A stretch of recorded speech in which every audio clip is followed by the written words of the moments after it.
আমি না বলতে টলতে পারি না, অনেকবার মুখস্থ করে এসেছি, কিন্তু বলতে গেলে আগেরটা পরে, পরেরটা আগে, একটা গন্ডগোল হয়েই সেই জন্যেই আমি বলা ছেড়ে দিয়েছি।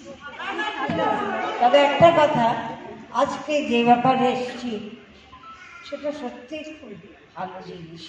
আমি যারা গিয়েছিলেন আমার কাছে তাদের কথা শুনে আমি খুব আনন্দ পেয়েছি, কারণ সিনিয়র সিটিজেন যারা আমাদের মতো বয়স্ক যারা, তাদের দেখার কিন্তু কেউ নেই।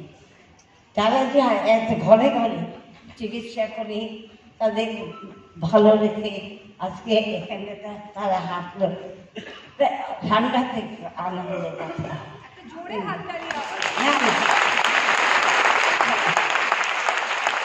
কিন্তু একটা কথা, ভালো হলেই তো চলবে না, এই ভালোকে জিয়ে রাখতে হয়।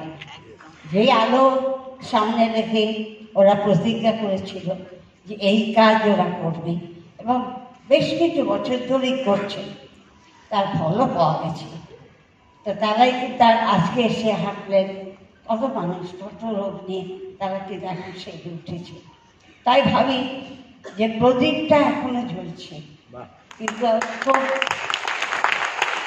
খুব সাবধানে প্রদীপের দিকে লক্ষ্য রাখতে হবে, যে এটা যেন চিরকাল জ্বলে যায়, যেন তেলের অভাবে প্রদীপের সত্যটা যেন পুড়ে না যায়।